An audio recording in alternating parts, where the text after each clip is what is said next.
Hello friends, welcome to Ruhanya vlogs. இன்றைக்கி intermittent fasting பற்றி தான் பார்க்க போகிறோம். அப்படின்னா என்னென்னா, ஒரு குறிப்பிட்ட டைம் பீரியட் மட்டும் சாப்பிட்டுட்டு மற்ற பீரியடில் வந்து சாப்பிடாம ஃபாஸ்டிங் இருக்கிறது. இது மூலமாக ஈஸியாகவே வெயிட் ரெடியூஸ் ஆகும். இதில் ஒரு 5 டைப்ஸ் இருக்குது. இதில் நான் ஒரு டைப் மட்டும் இன்றைக்கி சொல்கிறேன். அது வந்து 16:8. அப்படின்னா என்னென்னா, 8 மணி நேரம் மட்டும் நம்ம சாப்பிடணும், மீதி 16 மணி நேரம் சாப்பிடாம ஃபாஸ்டிங் இருக்கிறது. இது மூலமாக எப்படி வெயிட் ரெடியூஸ் ஆகும்னா, 16 மணி நேரம் நம்ம சாப்பிடாம இருந்தால் நம்ம உடம்புக்கு தேவையான எனர்ஜி வந்து உடம்புல கிளைக்கோஜன்ற ஃபார்மில் ஸ்டோர் ஆகியிருக்கும். அந்த கிளைக்கோஜன் எனர்ஜியாக கன்வெர்ட் ஆனதுக்கப்புறம் நம்ம உடம்புல உள்ள கொழுப்பு தான் எனர்ஜியாக கன்வெர்ட் ஆகும். ஸோ லாங் டைம் நம்ம சாப்பிடாம இருந்தோம்னா அந்த கிளைக்கோஜன் எல்லாமே எனர்ஜியாக கன்வெர்ட் ஆனதுக்கப்புறம் உடம்புல உள்ள கொழுப்பு எனர்ஜியாக கன்வெர்ட் ஆகிடும். இது மூலமாக நம்ம ஈஸியாக வெயிட் லாஸ் பண்ணலாம். யார் யார் பண்ணலான்னா, 35 வயசுக்குள்ளே இருக்கீங்க, உங்களுக்கு வேறு எந்த மெடிக்கல் ப்ராப்ளமும் இல்லை, வெயிட் மட்டும்தான் ரெடியூஸ் பண்ணணுன்னா நீங்கள் தாராளமாக பண்ணலாம்.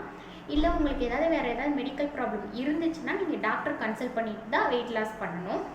அப்புறம் யார் யார் பண்ணக்கூடாதுன்னா, நீங்கள் ப்ரெக்னென்ட் விமனாக இருந்தால் பண்ணக்கூடாது, நீங்கள் ஃபீட் பண்ணிகிட்டு இருக்கீங்கன்னா பண்ணக்கூடாது, இப்போ தான் குழந்தை பிறந்து 6 மந்த்ஸ் கூட இன்னும் ஆகலை அப்படின்னா நீங்கள் பண்ணக்கூடாது. ஏன்னா 6 மந்த்ஸ் வரைக்கும் எக்ஸ்க்ளூசிவாக ப்ரெஸ்ட் ஃபீடிங் மட்டும்தான் கொடுக்கணும் குழந்தைக்கு. ஃபீடிங்கை தவிர நம்ம வேறு எதுவுமே கொடுக்க மாட்டோம். 6 மந்த்ஸ்க்கு அப்புறம் தான் நம்ம ஃபுட்டெல்லாம் கொடுப்போம். அதனால நீங்கள் 6 மந்த்ஸ் வரைக்கும் இந்த மாதிரி எந்த ஃபாஸ்டிங்கும் இருக்கக்கூடாது. 6 மந்த்ஸ்க்கு அப்புறம் நீங்கள் பேபிக்கு ஃபுட்டெல்லாம் கொடுக்க ஸ்டார்ட் பண்ணிட்டீங்கன்னா உங்களோட டாக்டர் கன்சல்ட் பண்ணிவிட்டு நீங்கள் இந்த மெத்தட் ஃபாலோ பண்ணிக்கலாம். இதில் என்னென்னா, இதில் உங்களுக்கு ஏற்ற மாதிரி டைம் சூஸ் பண்ணிக்கலாம்.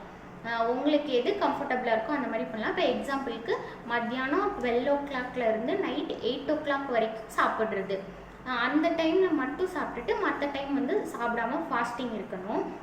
அந்த டைம் பீரியட்குள்ளே சாப்பிட்டாலும் நம்ம தான் ஃபாஸ்டிங் இருக்குமே, எது வேணால் சாப்பிட்லான்னு சாப்பிடக்கூடாது. நம்ம ப்ரோட்டீன் கரெக்டாக எவ்வளோ தேவையோ அதை எடுத்துக்கணும், ஃபைபர் கரெக்டாக எடுத்துக்கணும், கரெக்டாக வெஜிடபிள்ஸ் நிறைய எடுத்துக்கணும், ஃப்ரூட்ஸ் நிறைய எடுத்துக்கணும், அரிசியில் செஞ்ச அந்த மாவு ஐட்டம்ஸ் எல்லாமே கம்மியாக தான் எடுத்துக்கணும், மாவுச்சத்து உள்ள ஐட்டம் எல்லாமே கம்மியாக தான் எடுத்துக்கணும். இந்த மாதிரி பண்ணுறது மூலமாக வெயிட் லாஸ் வந்து ஃபாஸ்ட்டாக இருக்கும். இன்டர்மிட்டன்ட் ஃபாஸ்டிங் ஃபாலோ பண்ணுறீங்கன்னா தண்ணி வந்து நிறையா எடுத்துக்கணும். தண்ணி நிறைய எடுத்துக்கிட்டிங்கனாவே கொஞ்சம் பசியும் குறையும். தண்ணி நிறைய எடுத்துக்கிறது மூலமாக உங்களுக்கு டீஹைட்ரேஷனும் ஆகாமல் இருக்கும். வெயிட் லாஸில் முக்கியமானது தண்ணி குடிக்கிறது தான். அதனால் எவ்வளோ தண்ணி வேணுனாலும் நீங்கள் குடிக்கலாம். அது உங்கள் வெயிட் லாஸ்க்கு வந்து ஹெல்ப்ஃபுல்லாக இருக்கும். தேங்க்ஸ் ஃபார் வாட்சிங்.